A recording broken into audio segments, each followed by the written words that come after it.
Pero ang gusto po ng Diyos, yung mga anak natin, palakihin natin sa salita niya. Ano po yung salita ng Diyos? Katwiran. Amen po ba?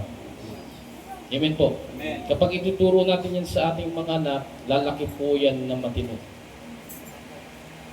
Amen po. Amen. Pero kapag hindi natin tinuturuan yung ating mga anak ng katwiran, lalaki po yan na ano po? Bakit gusto ng Diyos na maituwid natin yung mga anak sa atin pa ng mga magulang? Bakit gusto ng Diyos na sa ating pa ng mga magulang, iginagalang na tayo? Kasi training na po yun sa mga anak natin. Pagdating sa Diyos, igalang ninyo ako. Diba? E paano pa nila igagalang yung Diyos kung ikaw na magulang na nakikita niya, hindi niya kayang igalang? May mga connection po yan. Yung mga katuruan po ng Diyos, may connection sa relasyon natin sa Kanya. Amen po. Paano ngayon gagalang ang isang tao sa Diyos kung ikaw na magulang, hindi na niya kayang igalang? Naku po ninyo, mahihirapan na po. Pero kung na-train na siya sa loob pa lang ng tahanan, madali niya na igalang ang Diyos. Kasi na-train na siya mismo doon sa loob ng ang pinakaunang training ground, yung loob ng tahanan po natin. Amen. Kasi madali lang makilala ang isang tao eh. Nakuha ninyo kung ano ang gawain niya sa loob ng tahanan. Kasi dala-dala niya yun sa labas. Pero meron din magaling magkunwari. Amen. Pero kahit na kaano ka kagaling magkunwari, lilitaw at lilitaw kung ano yung ugali mo sa loob ng tahanan. Totoo po yan. Lilitaw at lilitaw yan. Hindi mo kayang itago. Kaya mo itago panandalian siguro 3 months, 5 months, 1 week. Pero dahil yun ang nakasanayan mo sa loob ng tahanan, lilitaw at lilitaw yan balang araw. Hindi mo yan maitatago. Kaya, kailangan ang mabuting gawain nagsisimula sa loob ng tahanan. Amen po ba? Nakakasanayan sa loob ng tahanan. Nagsisimula po yan sa mga bata. Kaya ang paglaki ng mga bata, nakasalalay sa ating mga magulang. Paglaki ng mga bata sa katwiran, nakasalalay sa ating mga magulang. Ngayon, paano natin sila itutuwid kung tayo mismo hindi matuwid? Ako po ninyo. Ako po natin. Ayan. Kaya ulitin ko, hindi lamang po isang elder ng iglesyang ito, kung sino po yung malapit sa atin ng mga bata, payuhan po natin. Amen. Amen. Amen po. Payuhan po natin. Natuturuan po yan. Huwag po natin sabihin na bata kasi yan. Natuturuan po sila. Amen po. Madali pong turuan ng bata. Kaya nga sabi ng Diyos, nasa mga batang ito ang kaharian ng Diyos. Bakit? Bakit kaya nasa mga bata?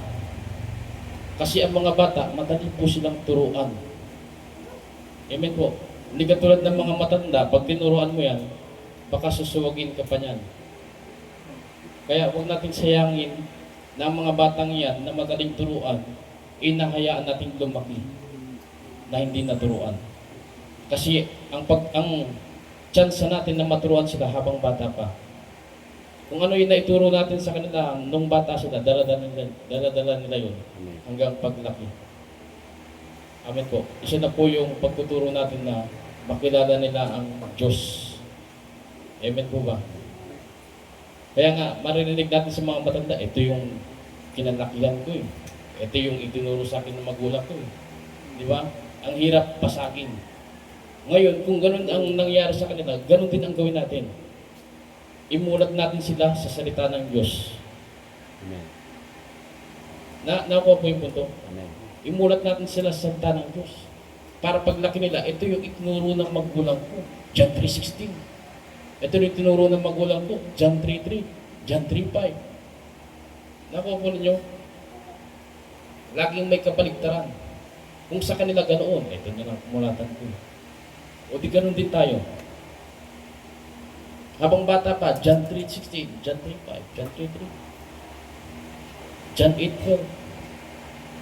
Di ba? Nakuha po ninyo, Amen. laging may kabaligtaran yan. Daigin ninyo na mabuti ang masama. Sabi ng Papa ko, ang Diyos hindi nakikita, Espiritu. Di ba? Hindi sila maliligaw. Maliit pa lang sila, papalak sila, hindi sila maililigaw ng sari-saring katuruan dyan sa labas. Amen po ba? Kasi protektado sila ng salita ng Diyos na itinuturo mo.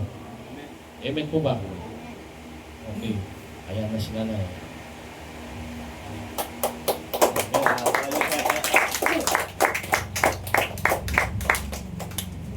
Ayan. Sino po dito yung kapag hindi niya nakita yung dati niyang katabi, nalulungkot siya? Amen. Amen. Sana ganun po yung po natin, yung puso natin. Amen. Ayan. Welcome po nanay.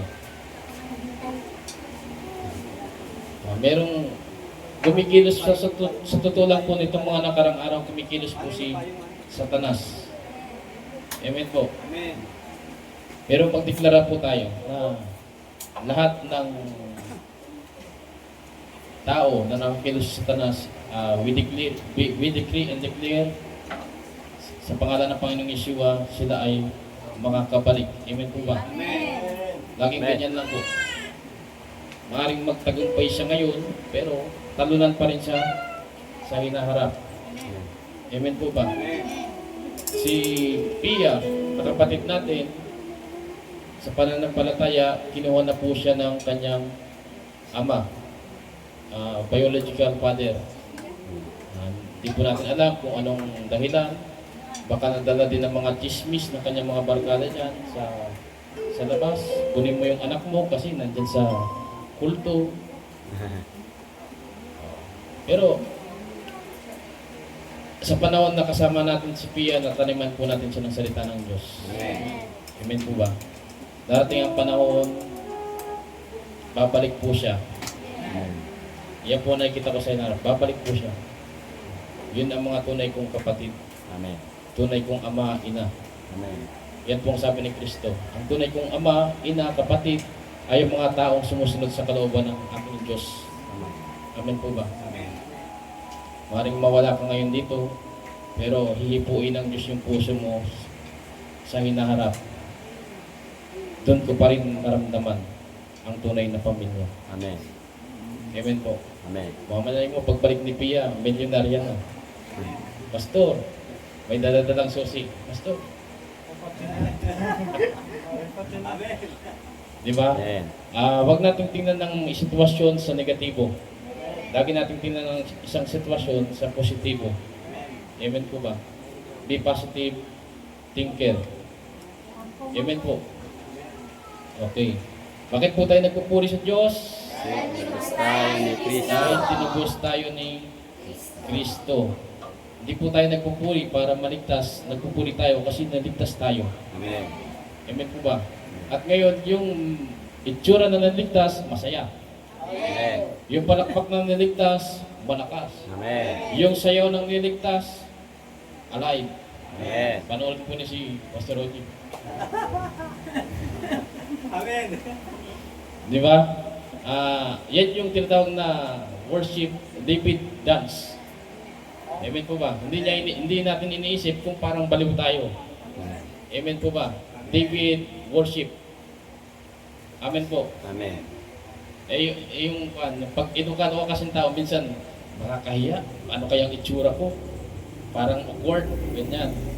Pero si Haring David, hindi niya inisip na hari ako. Oh. Basta alam ko, magpupuri ako sa Diyos. Amen. Di ba? Amen. Dapat ganun po tayo kay Haring David. May Amen. puso ng yung pag-worship. Amen po. Amen. Okay. Hindi tayo nagpupuri sa Diyos para maligtas. Kundi ligtas na tayo, kaya tayo kung maunawaan mo, niligtas tayo. Kaya tayo nagpupuri. Amen. Ang Israel, kaya sila nagpupuri sa Diyos kasi nilabas sila sa Egypto. Amen. Niligtas sila sa pagkakalipin ng Egypto. Ngayon, inilabas tayo sa kasalanan. Amen. Niligtas tayo ng Diyos sa kasalanan na nagpapahamak sa atin. Na maglalagay sana sa atin sa impyerno. Pero, Niligtas tayo ng Diyos sa kasalanan sa pamagitan ni Kristo. Amen po ba? Amen. Nagpapako si Kristo sa krus ng Kalbaryo. Ngayon, kung maunawaan mo yan, madali mong may taas yung kamay mo, madali mong may palakpak yan, madali mong may buka yung bibig mo para awitan siya, pasalamatan, madali mong iluhod yung tuhod mo. Amen. Amen po ba? Amen. At nawa ay nagising na po kayo. Amen. Ayan. Gising na po ba tayo? Amen. Isang buong linggo tayong huminga ng normal, kumain ng 3 beses isang araw, malusog, walang sakit karamdaman, Amen. normal, gumagalaw yung kamay mo, lahat ng internal organ mo, nagpa-function ng maayos, hindi kailangan ng machine.